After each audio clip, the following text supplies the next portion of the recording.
Bonjour, c'est Ursule encore. On est le 15 avril 2021. Alors, je viens sur la trompette aujourd'hui encore et je viens proclamer le retour de notre Seigneur Jésus-Christ. Soyez bénis. Amen. Alors, je viens apporter une vidéo sur Israël, le prunelle de l'œil de l'Éternel. Amen. Et nous allons regarder un peu ce que les Écritures disent, amen, sur la relation que l'Éternel a avec Israël, qu'il a souvent appelé son épouse, qu'il a souvent appelé Sion, qu'il a souvent appelé sa fille, qu'il a souvent appelé, en tout cas, la mère, amen. Alors, Dieu a un amour sans mesure pour Israël, amen. Alors, quand Jésus-Christ est venu sur cette terre, qu'il a marché sur cette terre, à un moment donné, une semaine avant qu'il aille à la croix, amen, il s'est exprimé devant le rejet de Jérusalem, de sa personne. Il a dit, Jérusalem, Jérusalem, combien j'aurais voulu assembler tes enfants, mais en tout cas, ta maison te sera laissée déserte jusqu'à ce que tu dises, béni soit celui qui vient au nom du Seigneur. Et nous avons déjà parlé de cela dans une vidéo, à savoir que Israël est là, amen, là au Moyen-Orient, et puis, attendant un Messie, mais pas Jésus-Christ. Amen. Alors que eux, ils attendent de voir leur Messie. Nous attendons le retour du Messie. Amen. Alors la surprise, elle sera assez désagréable parce que quand l'enlèvement va se passer, amen, il n'y a que ceux-là qui seront prêts, qui seront enlevés. Amen. Et nous savons que le Messie sera venu. Alors quand je dis de ceux qui seront prêts, c'est ceux-là du côté des chrétiens qui sont apprêtés et ceux-là aussi du côté des Israélites qui se sont aussi apprêtés. Et qu'est-ce que ça veut dire être apprêté de chaque côté? Du côté du chrétien, c'est celui-là qui a marché selon le véritable évangile de Jésus. Celui-là qui a marché selon la doctrine de Christ, pas la doctrine des églises, pas la doctrine des dénominations, pas la doctrine selon la théologie de Rome, non, pas celle-là, non. Mais ceux-là qui ont marché selon la doctrine que les disciples ont laissée. Et cette doctrine-là, elle a été cachée au courant des siècles. Elle nous a été cachée, vraiment camouflée dans toutes sortes de pratiques religieuses, amen. Mais ceux-là qui cherchent la vérité finissent par la trouver. Et dans le temps dans lequel nous sommes, ceux-là qui marchent pour la vérité, amen, ils le découvrent. Et chaque jour, il le décortique. Et l'un des points centraux, amen, dans cette doctrine de Christ-là, c'est que le sabbat n'a jamais changé. Il n'est pas, Dieu ne l'a jamais changé son sabbat. Le passant de samedi à dimanche, ça n'a jamais changé. Jamais. Dieu s'est reposé le septième jour, c'est samedi. Ce n'est pas dimanche, ne venez pas raconter quoi que ce soit. Ne dites pas que Jésus est ressuscité dimanche. Anyway, il n'est pas ressuscité dimanche, notre Seigneur. Il est ressuscité samedi. Et si nous regardons le calendrier hébraïque ou bien le calendrier lunaire, le jour commence la nuit. Et puis, amen, il finit le lendemain. Comme aujourd'hui, je suis en train de prêcher. Il est autour de 18 h. Amen. Alors, je parle du 15 avril. Mais chez les Juifs, nous sommes déjà le 16 avril. Parce que le jour suivant vient de commencer. Amen. Alors, sur ce sens-là, dans ce sens-là, nous savons que Jésus n'est pas ressuscité dimanche. Alors, ceux qui veulent la vérité vont toujours finir par la découvrir. C'est rempli là-bas en ligne. Amen. C'est établi en ligne. Et même quand il n'y avait pas Internet, amen, quand le Seigneur quand il avait touché ma vie, amen, j'étais en résidence, j'ai pris mon bic ou bien mon crayon, j'ai calculé, j'ai fait mon calcul et j'ai découvert que Jésus était mort un mercredi et qu'il était ressuscité un samedi. Amen. Ça, je l'ai découvert par moi-même. Maintenant, je n'arrivais pas à prouver de quel sabbat il parlait. Je me demandais bien c'était quoi, pourquoi le sabbat tombait mercredi. Mais j'avais trouvé que Jésus était mort un mercredi. Jusqu'à ce que, longtemps plus tard, je découvre qu'il y avait 2 sabbats cette année-là. Rappelons-nous, dans les années 90, il n'y avait pas Internet. En tout cas, pas là où je me trouvais. Il n'y avait pas Internet et c'était difficile de faire des recherches pour trouver, en tout cas, cette information-là qui aujourd'hui pullule en ligne. Amen. Tout cela pour dire que si toi tu es là, tu m'écoutes là. Si tu veux la vérité, tu l'auras. Mais si tu préfères le mensonge, surtout parce que ça t'arrange, surtout parce que tu es confortable dedans, alors ce sera à tes risques et périls. Ce sera la faute de personne. Parce que tous ceux-là qui recherchent la vérité seront affranchis, et ceux qui aiment le mensonge, ils périront avec le mensonge, surtout qu'une puissance d'égarement leur sera envoyée.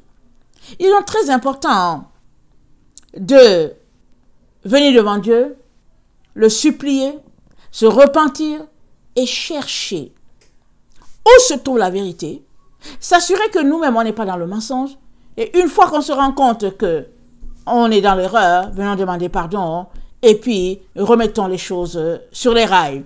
Il y a beaucoup d'enfants de Dieu qui, quand ils se rendent compte que le sabbat, en fait, c'est samedi, ils ne veulent pas déranger leurs habitudes.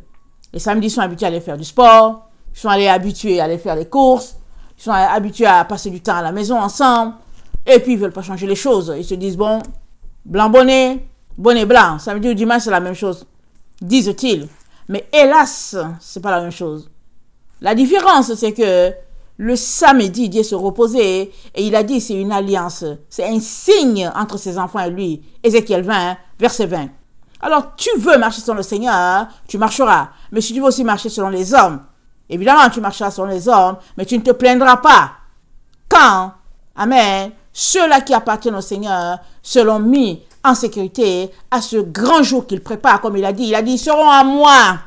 Ceux-là qui craignent mon nom, ils seront à moi. Alors, craindre le nom de l'Éternel, c'est découvrir que, à quelque part, on n'a pas marché selon la vérité, que ça vienne de nous, d'une dénomination, peu importe, à quelque part, on découvre qu'on n'a pas marché selon la vérité, alors, la moindre des choses à faire, c'est de venir s'humilier devant Dieu pour dire, papa, pardonne-moi, je ne savais pas, et de reprendre le chemin de la vérité et de la droiture. Mais si tu persistes sur la voie de l'entêtement, amen, c'est juste la preuve de ton manque de crainte de Dieu. Vous savez, on est élevé dans une génération où chacun fait ce qu'il veut. Surtout ne venez pas parler à quelqu'un de Dieu, surtout que l'être humain est son propre Dieu. Mais Dieu nous accorde une grâce, amen, aujourd'hui encore, pour que nous puissions nous repentir. Alors je viens nous intéresser tous à une véritable repentance devant ce Dieu-là. Amen. Alors, Israël prendra de l'œil de l'Éternel. Qu'est-ce que l'Éternel dit dans Ézéchiel 37, le verset 21? Amen. On va passer en revue certains passages. Amen. Pour voir un peu, pour avoir une idée. Amen. Assez globale de ce que Dieu est en train de faire sur la terre. Dans ce temps où nous nous trouvons. Amen. Alors qu'on est pris par cette histoire de Covid, vraiment mélanger certains dans la panique, alors qu'on est pris dedans, amen, il est important qu'on puisse se concentrer, amen, sur nous-mêmes, amen, afin de laisser aller la peur, amen, et de bâtir notre être intérieur. Nous en avons tous besoin. Si tu ne bâtis pas ton être intérieur, tu seras pris par la peur. Peu importe la situation, tu seras paniqué. Et ceux-là qui sont pris de panique, ils sont ils prennent des médicaments parce qu'ils sont pris de panique. Mais si tu apprends à bâtir ton être intérieur, tu seras d'abord tranquille. Quand tu apprendras une nouvelle, peu importe, tu seras tranquille. Et après, tu vas rassembler ton énergie, tes énergies comme on dit, tu vas essayer de les rassembler pour savoir quoi faire et dans quelle direction aller. Et il est très important qu'on puisse se comporter comme ça. C'est très important. Amen. Que le Seigneur bénisse sa parole et puis qu'il nous donne, amen, de pouvoir ouvrir nos yeux, d'étudier cette parole, de la saisir et surtout de la mettre en pratique. Soyez bénis. Amen. Alors, Ézéchiel 37, le verset 21. Ézéchiel 37, le verset 21. Voici, je prendrai les enfants d'Israël du milieu des nations, où ils sont allés, je les rassemblerai de toutes parts, et je les ramènerai dans leur pays. Je ferai d'eux une seule nation dans le pays, dans les montagnes d'Israël. Ils auront tous un même roi, ils ne formeront plus de nations, et ne seront plus divisés en deux royaumes. Amen. Ça, c'est la promesse de l'Éternel. Et quand il parle de deux royaumes, c'est ceux qui sont là dans Israël géographique, au Moyen-Orient, et les enfants d'Abraham dispersés partout sur la terre. Amen. Couvrant la terre, peu importe le continent, les enfants d'Abraham sont là. Abraham, les enfants d'Abraham de sang. Amen. Et ceux-là aussi qui sont venus à Dieu par Jésus-Christ. Amen. Les enfants d'Abraham par la foi. Amen. Alors, Zacharie. Pas Zacharie, je vais lire Jérémie 51, le verset 52 à 58, nous dit que la calamité partira de Babylone, et nous savons que Babylone, c'est l'Occident, c'est le septentrion, c'est le nord, amen, et nous savons que avec tout ce qui se passe autour de nous et tout, nous savons vraiment que il y a des choses qui se préparent dans l'air, amen, et on ne sait pas comment, dans quel pays. On sait seulement que Daniel nous a parlé des 10 orteils qui sont aussi 10 cornes. Attends, ils ont 10 diadèmes. Et puis ça fait référence au roi, au président, amen, au premier ministre et tout. Et bon, voilà, on ne comprend pas tout l'actualité, amen, internationale autour de nous. Mais nous savons que la Bible parle de toutes ces choses-là. Et puis en particulier, la Bible pointe le 4e royaume, dont le roi Nabuchodonosor a parlé et que Daniel a expliqué, ou bien que Gabriel, l'ange Gabriel, a expliqué au prophète Daniel. Amen. Alors, Jérémie 51, le verset, 52 à 58 dit ceci. Voilà. Je vais parler du 50. Je vais lire à partir du 50. Vous qui avez échappé au glaive, partez, ne tardez pas. De la terre lointaine, pensez à l'Éternel, et que Jérusalem soit présente à vos cœurs. Nous étions confus quand nous entendions l'insulte. La honte couvrait nos visages, quand des étrangers sont venus dans le sanctuaire de la maison de l'Éternel. C'est pourquoi, voici, les jours viennent, dit l'Éternel, où je châtirai ses idoles, et dans tout son pays, les blessés gémiront. Quand Babylone s'élèvera jusqu'aux cieux, quand elle rendrait inaccessibles ses hautes forteresses, j'enverrai contre elle les dévastateurs, dit l'Éternel.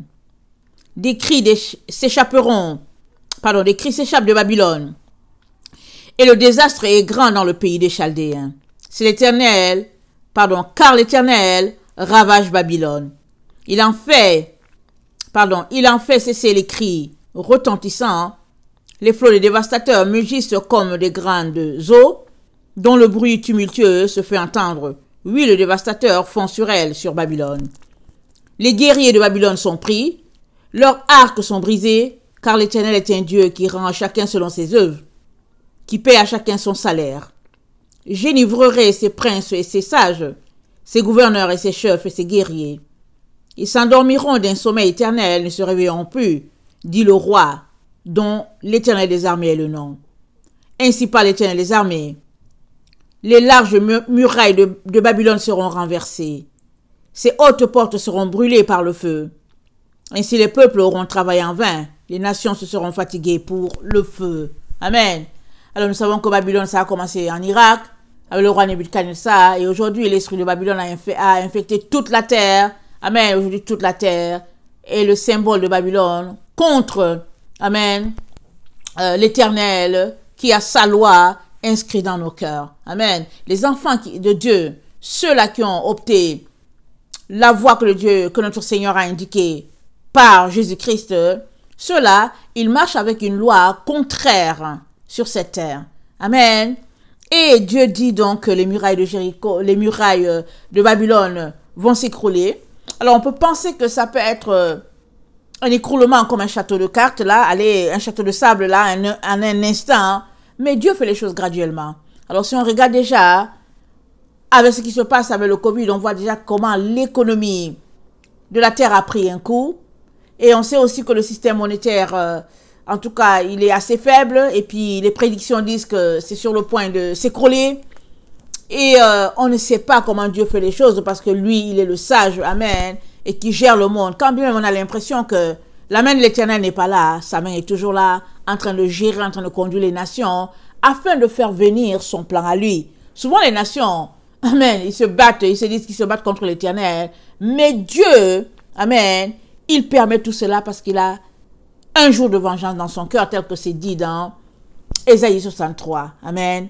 Alors Dieu, amen, ça dit que quand on lit la Bible, quand on lit l'Apocalypse, on lit Daniel, on lit Ésaïe, on lit Jérémie, Ézéchiel, Zacharie, Habakkuk, Michée, quoi encore, Lamentation. Ça dit que quand on lit tout ça, on a l'impression que tout tourne autour, amen, d'Israël qui doit retourner sur la terre promise. Tout tourne autour de là. Amen. Évidemment, avec la Shoah qui s'est passée du temps de Hitler et comment la nation d'Israël a été créée, amen, en 1948, et amen. Et là, les Juifs, amen, sont retournés, une partie, disons comme ça, une partie, et puis d'autres aussi qui ne sont pas Juifs sont retournés là-dedans. Et on peut penser que ça s'arrête là. Bon, plusieurs même ont élevé la voix en disant que bon, Israël est retourné. Et que les autres Israël, ils vont retourner. Mais Dieu, c'est pas ça que Dieu est en train de dire. Dieu dit qu'Israël va retourner, mais son Israël à lui, pas Israël des nations. Israël que Dieu a décidé que la personne va retourner, amen, parce que la terre là, ça sera upside down. Tout sera renversé, tout sera chamboulé. Amen. Et Dieu seul sait qui il ramènera dans son Israël à lui. Il dit que dans son Israël à lui, il n'y aura plus de souillure là-bas. C'est ça qu'il dit. On va lire rapidement Ésaïe 35. Amen. Je n'avais pas préparé ce texte-là, mais ça me vient comme ça, et puis j'espère que c'est le bon. Amen. On va lire Ésaïe 35. Ah, voilà. C'est dit. Le désert et le pays aride se réjouiront. La solitude s'égaira et fleurira comme un narcisse. Elle se couvrira de fleurs et tressaillera de joie. Avec chant d'allégresse et cri de triomphe. La gloire du Liban lui sera donnée, la magnificence du Carmel et de Saron. Ils verront la gloire de l'Éternel, la magnificence de notre Dieu. Fortifiez les mains languissantes et affermissez les genoux qui chancellent. Dites à ceux qui ont le cœur trouble, prenez courage, ne craignez point. Voici votre Dieu, la vengeance viendra. La rétribution de Dieu. Il viendra lui-même et vous sauvera. Alors s'ouvriront les yeux des aveugles, s'ouvriront les oreilles des sourds. Alors les boiteux sauteront comme un cerf, et la langue du muet éclatera de joie. Car des eaux jailliront dans le désert, et des ruisseaux dans la solitude. Le mirage se changera en étang, et la terre desséchée en source d'eau. Dans le repère qui servait le gîte au chacal, croîtront des roseaux et des joncs. Il y aura là un chemin frayé, une route qu'on appellera la voie sainte. Nul impur n'y passera. Elle sera pour eux seuls, ceux qui la suivront. Même les insensés ne pourront s'égarer. Sur cette route, point de lion, nulle bête féroce ne la prendra. Nul ne s'y rencontrera. Les délivrés y marcheront. Les rachetés de l'Éternel retourneront. Ils iront à Sion avec chant de triomphe, et une joie éternelle couronnera leur tête. L'allégresse et la joie s'approcheront, la douleur et les gémissements s'enfuiront. Amen. C'est dit, nul impur n'y passera. On l'appellera la voie sainte. Amen. Nous sommes vraiment en train de frayer cette voie sainte-là. Amen. Il n'y a que ceux-là qui sont sanctifiés, qui ont tout laissé pour leur Dieu, qui vont se retrouver sur cette route de sainteté. Et puis c'est où le désert? Ce n'est pas le désert que Israël avait pris de l'Égypte en direction de la terre promise. C'est pas ce désert-là, c'est un désert spirituel. Et dans les temps dans lesquels nous sommes, j'espère que tu es dans le désert. J'espère que tu vis le désert. J'espère que tu sais vraiment que les temps ont changé. Et s'il y a une chose que tu dois faire, c'est te retrouver dans la présence de Dieu. Laissant de côté toutes ces choses-là que tu privilégies, que tu apprécies, que tu aimes, mais te retrouvant dans les pleurs, les larmes devant Dieu. Ça, c'est le désert. Amen. C'est un désert et seuls ceux-là qui sortiront de ce désert-là se retrouveront à prendre le chemin saint, la route sainte. Ils vont se retrouver dans la cité de David. Amen. Telle que décrite par notre Dieu. Amen. Et ils feront partie du groupe-là qui peupleront la terre parce que la pierre, amen, qui se détache sans le secours de personne, frappe les orteils, les 10 orteils, et se transforme en haute montagne qui remplit toute la terre. Et nous savons que cette haute montagne n'est autre que l'Éternel des armées lui-même. Parce que la montagne finale, c'est Sion. Amen. Et Sion, nous savons que c'est la cité de David. Et nous savons que c'est une relation d'amour, amen, entre Dieu, amen, et David qui l'appelle, parce que David, ça veut dire bien-aimé, amen. Alors, il nous a déjà dit que David, c'est l'homme selon son cœur. Et on a déjà lu plusieurs passages où Dieu dit, en tout cas, son amour ne s'éloignera pas de David. Et nous sommes dans ce temps-là où la finalité est en train de se dessiner devant nous, parce que c'est quelque chose qui a commencé depuis longtemps, ça n'a pas commencé avec nous. Ça a commencé depuis le jardin d'Éden. Mais nous sommes la finalité. Et c'est pourquoi il est très important, alors que nous sommes si proches, de ne pas se laisser distraire, pour ne pas se laisser voler sa couronne là où nous sommes. Amen. Très très important. Alors, Zacharie 2, le verset 6 nous dit ceci. Amen. Parlant, amen, d'Israël, la prunelle de l'Éternel, parlant de Sion. Fuyez du pays du septentrion, dit l'Éternel. Le septentrion, nous savons, je l'ai déjà plusieurs fois dit, c'est l'Occident. Amen, c'est le Nord. Et dit de fuir, car je vous ai dispersés aux quatre coins des cieux, dit l'Éternel. Sauve-toi, Sion, toi qui habites chez la fille de Babylone. Car ainsi parle l'Éternel des armées. Après cela viendra la gloire. Amen. Tu es appelé, toi qui m'écoutes, à te sauver de Babylone. Et la gloire viendra. Amen. Alors on peut penser que c'est sauvé physiquement. Or nous savons qu'on est là, assis. Amen. Dans Babylone, le monde est devenu Babylone. Mais quand il dit de fuir et de se sauver, c'est de sortir de l'esprit de Babylone. Son commerce, sa séduction, ce qui fait sa joie. De sortir de là et de se retrouver juste dans la présence de Dieu. Dans les pleurs, dans les larmes, dans les lamentations, devant ce Dieu-là, afin qu'il nous fasse la grâce d'échapper à tout ce qui est déjà là sur la terre. La situation dans laquelle on est va aller en crescendo. Ça va s'intensifier. Crescendo, crescendo. Mais seuls ceux-là qui gardent les yeux fixés sur l'Éternel des armées, amen, auront du secours. Parce que Dieu est leur secours. Amen. N'allons pas en Égypte trouver du secours, mais confions-nous à l'Éternel. Et il nous donnera ce secours-là. Pour cela, on a besoin de se détacher complètement des doctrines de ce monde. On a besoin de se détacher de tout ce qui est religion. Et de bâtir notre relation. C'est une affaire d'intimité. C'est ça qu'il a dit aux Saintes Vierges folles. Il leur a dit, je ne vous connais pas. Mais il parle d'une connaissance intime. Il dit, il n'y a pas une intimité entre moi et vous. Pour qu'aujourd'hui, vous vouliez que je vous prenne avec moi. Mais les 5-6, qui sont les sages, il dit, oui, je les connais. Alors elles sont entrées. Il est donc important qu'on comprenne que l'intimité avec Jésus, c'est la norme. Elle est de rigueur. Amen. Ce n'est pas une situation de flirt, où tu flirtes un peu avec le Seigneur, tu flirtes un peu avec le monde. Non. C'est une situation où c'est lui et lui seul. Amen. Et il dit donc, il va rassembler tous ses enfants dispersés au milieu des nations et il va les ramener en Israël. Amen.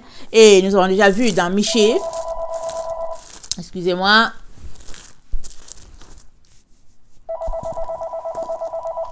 alors dans Michée, amen, Michée 4, amen, le verset 8 nous dit ceci, et toi, tour du troupeau, colline de la fille de Sion, à toi viendra, à toi arrivera l'ancienne domination, le royaume de la fille de Jérusalem. Donc, quand il parle de l'ancienne domination, pardon, excusez-moi, on sait que c'est Jérusalem, amen, dans un territoire donné, c'est-à-dire Jérusalem, dans l'État d'Israël, dans le Moyen-Orient, on sait ça. Et puis, l'autre, c'est Jérusalem, Israël dispersé parmi les nations. Et puis Dieu dit, à toi viendra. Amen. Pourquoi il dit à toi viendra? Parce que quand on lit ça, moi je lis ça plusieurs fois, en train de me demander, mais pourquoi est-ce qu'il dit ça? Est-ce que Israël sera déplacé Et quand on lit, on se rend compte qu'Israël ne sera pas déplacé parce qu'il a dit à Israël, il a dit que cet endroit-là, il l'a donné à Abraham. Et que la descendance d'Abraham va posséder cet endroit-là. Amen. Il l'a dit, la descendance de Jacob. Et la descendance de Jacob va posséder cet endroit-là qu'il a donné. Rappelons-nous, quand ils sont allés conquérir le pays, comment Caleb et Josué étaient les plus courageux qui ont dit oui, il y a des géants, mais on va gagner, on va battre on va gagner la victoire. Mais les 10 autres, ils étaient poltrons. Ils ont dit oh non, mais c'est terrible, c'est terrible. Et puis, finalement, amen, ils ont pris le pays. Quand ils ont commencé à partager, Josué et Caleb, on a commencé à distribuer en donnant d'abord à Caleb amen. Mais quand Israël a possédé le pays, finalement, leur caractère le moral était faible, amen. Ce qui fait que petit à petit, ils ont laissé les nations les gagner. Ils ont commencé à donner leurs filles aux autres et puis finalement, voilà, ils n'ont pas eu la force de conquérir et puis finalement, ils ont tout perdu. Amen. Et Dieu dit qu'il va rétablir cela. Et l'exemple, la preuve, c'est la Nouvelle Jérusalem. Apocalypse 21, la preuve est que la Nouvelle Jérusalem est tellement délimitée avec ses mesures et tout ça et tout. Preuve que Israël, amen, sera à nouveau la possession, amen, des enfants d'Abraham, tel que Dieu l'avait promis à Jacob. Mais, quand il parle ici que à toi viendra l'ancienne domination, il est en train de nous dire que les hostilités vont commencer à Babylone, tel qu'il le dit. On lit, il dit, c'est à Babylone. Babylone, il dit, Babylone va s'écrouler. Et il raconte comment Babylone a asservi la fille de Sion. Et il raconte, il y a plein de passages qui parlent de cela. Donc Dieu est en train de nous dire qu'il va rassembler les deux, tel qu'on a lu dans Ézéchiel 37, le verset 21 à 22. Amen. Alors, donc, quand il parle de rassembler Israël, amen, des nations, en plus pour rassembler les deux, amen, les deux États, si on peut le dire ainsi, les deux groupes, voilà. Il parle aussi de bergerie. Amen. Il nous a parlé de bergerie dans Jean 10, le verset 7 à 16. Jean 10.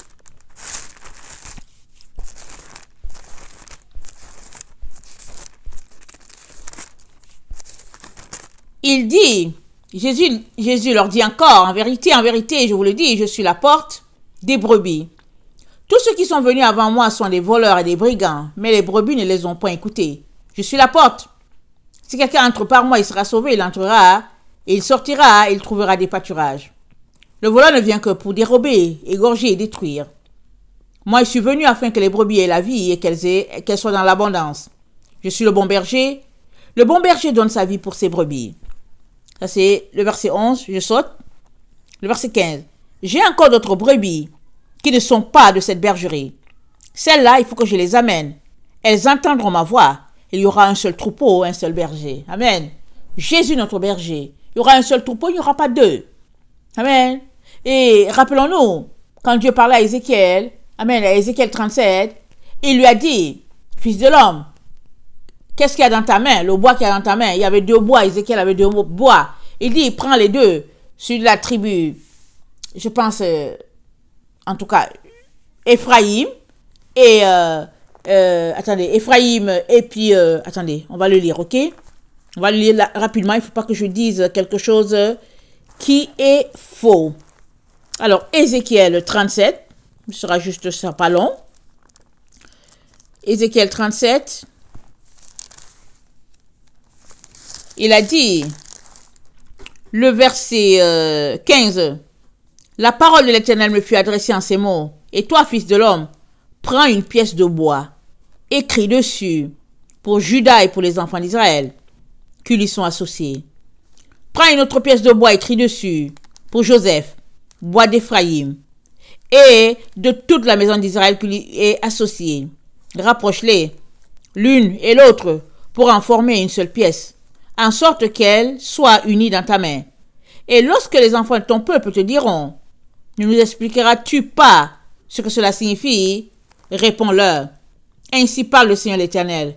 Voici, je prendrai le bois de Joseph, qui est dans la main d'Éphraïm, et les tribus d'Israël, qui lui sont associées, je les joindrai au bois de Juda, et j'en formerai un seul bois, en sorte qu'il ne soit qu'un seul dans ma main.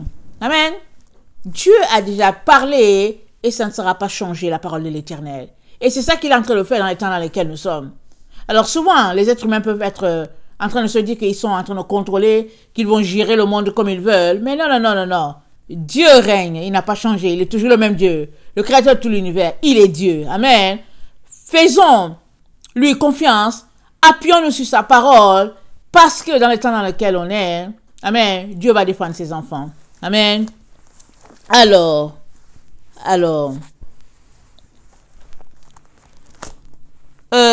Jérémie 49, le verset 8 à 19. Jérémie 49, le verset 8 à 19.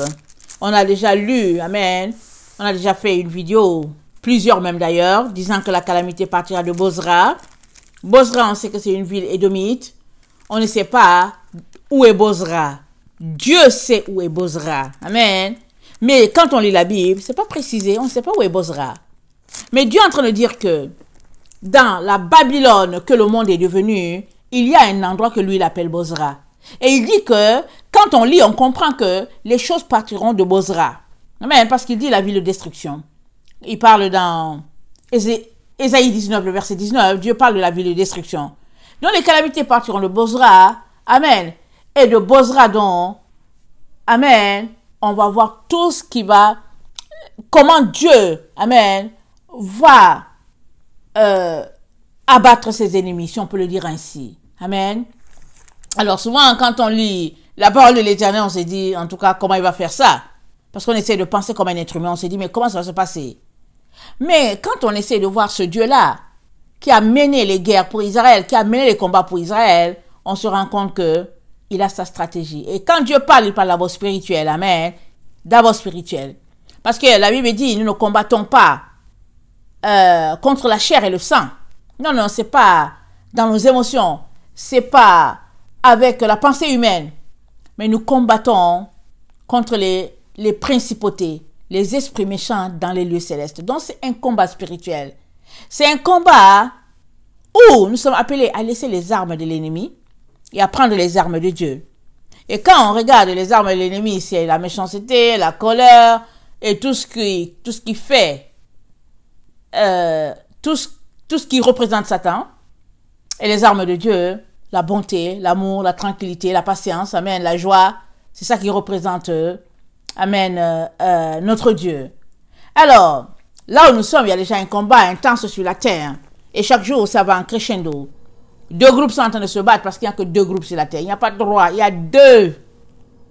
Les enfants de lumière et les enfants de ténèbres. C'est tout. Alors, à toi de décider de quel côté tu es. Alors, si tu es du côté de la lumière, alors tu es en train de combattre contre les ténèbres. Si tu es du côté des ténèbres, tu es en train de combattre contre la lumière. Mais tu dois savoir une chose. Tout le monde doit savoir une chose. On va le lire dans Apocalypse 12. Apocalypse 12 nous dit, le verset 7, « Et il y eut guerre dans le ciel. Michel et ses anges combattirent contre le dragon. Et le dragon et ses anges combattirent, mais ils ne furent pas les plus forts. Et leur place ne fut plus trouvée dans le ciel. Et il fut précipité, le grand dragon, le serpent ancien, appelé le diable, et Satan, celui qui séduit toute la terre. Il fut précipité sur la terre, et ses anges furent précipités avec lui. Et j'entendis dans le ciel une voix forte qui disait, « Maintenant, le salut est arrivé, et la puissance et le règne de notre Dieu, et l'autorité de son Christ. Car il a été précipité, l'accusateur de nos frères, celui qui les accusait devant le trône, devant Dieu, jour et nuit. Ils l'ont vaincu à cause du sang de l'agneau, et à cause de la parole de leur témoignage. Ils n'ont pas aimé leur vie, jusqu'à craindre la mort. C'est pourquoi réjouissez-vous, cieux, et vous qui habitez dans les cieux, malheur à la terre et à la mer, car le diable est descendu vers vous, animé d'une grande colère, sachant qu'il a peu de temps. » Alors, on va s'arrêter là. Il y a combat. Là où nous sommes, il y a combat. Pendant que je suis en train de parler, il y a combat. Le combat est déjà sur la terre. Depuis le jardin d'Éden, le combat est là. Mais on est dans un temps où le combat est intense. Tu peux le savoir ou ne pas le savoir. Amen. Tu peux le savoir ou ne pas le savoir. Le réaliser ou ne pas le réaliser. Si tu es pris dans les séductions de ce monde, tu peux pas le réaliser. Tu es juste là, vorace, en train de te dire, il y a l'argent, il y a l'argent. C'est dans les temps dans lesquels tu t'envoies, tu puises de l'or, de l'argent, et puis bon, voilà, tu te dis, et tu ne le réalises pas, que au fait, ton cœur est tourné vers autre chose, et tu ne réalises pas que, au fait, tu es du côté des défaitistes. Amen. Parce que ceux-là qui combattent pour la lumière, ils ne sont pas versés sur les choses matérielles. Et ils combattent, amen, en esprit. Amen. Et ils combattent, ils brisent, ils détruisent les principautés qui sont dans leur vie. Amen. Ils se dépouillent de tout ce que la chair peut aimer. Et en se dépouillant de la chair, en se dépouillant du monde matériel, c'est comme ça que tu deviens, ou bien tu fais partie du groupe des enfants de lumière et tu combats en position, amen, de vainqueur. Parce que c'est ça qui s'est dit. C'est dit que les enfants de lumière vont l'emporter. Là, c'est pas maintenant, mais on sait qu'on est en combat. Et moi, j'encourage tout le monde à se positionner pour la lumière. C'est difficile. Souvent, on va perdre les amis. Souvent, on va perdre le travail. Souvent, on va perdre beaucoup de choses. Mais on est gagnant. Parce qu'à la fin, on sera vainqueur. Parce que la Bible dit, amen. Attendez, la Bible dit, mais le verset 8, ils ne furent pas les plus forts et leur place ne fut plus trouvée dans le ciel. Satan a perdu. Sa place n'était plus là dans le ciel. Et le combat s'est poursuivi. Et puis, voilà, on est là dans ce combat-là. Et je prie qu'on puisse réaliser que ce combat-là, ça ne va pas juste s'arrêter à Babylone, là, comme Dieu l'a décrit, comme il l'a annoncé. Non, ça va se poursuivre pour que la parole que Dieu a déclarée sur les enfants d'Abraham, amen, la descendance d'Abraham, ceux-là qui devaient être déportés de l'endroit où il était, pour l'Égypte, 400 ans, et de l'Égypte posséder la terre promise.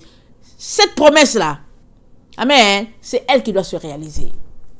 Les êtres humains, évidemment, ils mettent toujours les bâtons dans les roues, essayant de faire aller les choses de Dieu dans leur sens. Ça ne change rien.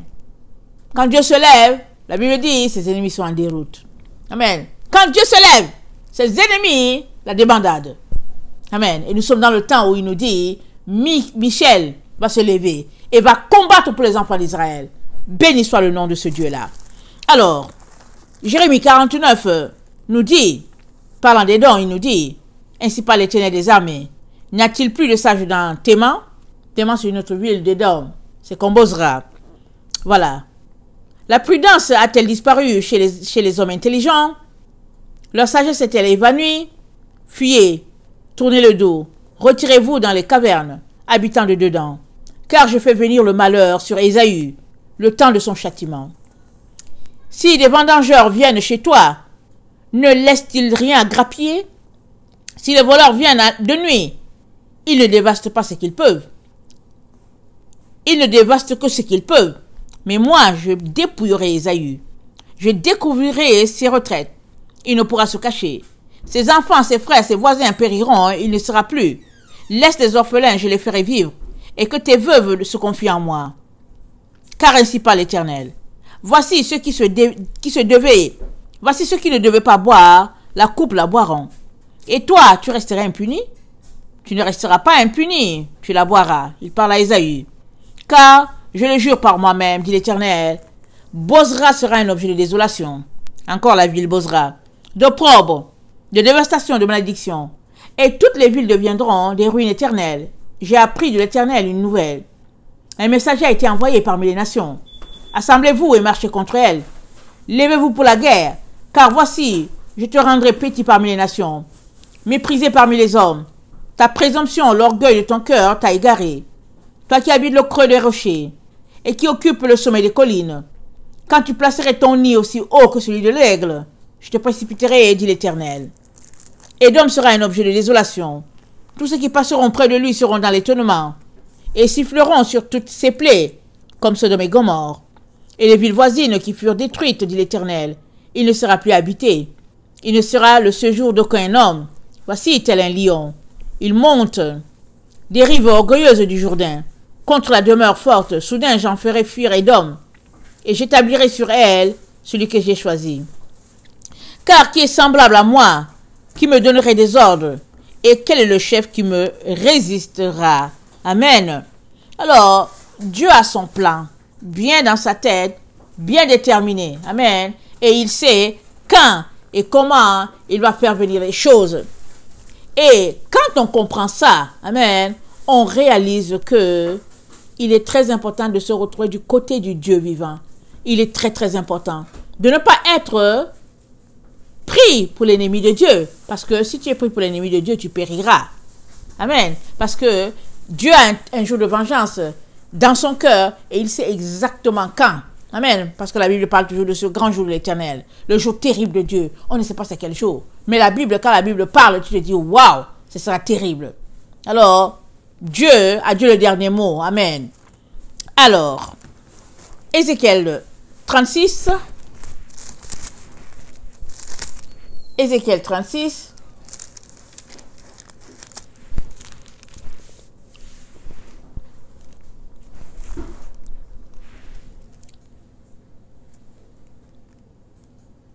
Attendez, je pense que c'est Ézéchiel 37 que je voulais.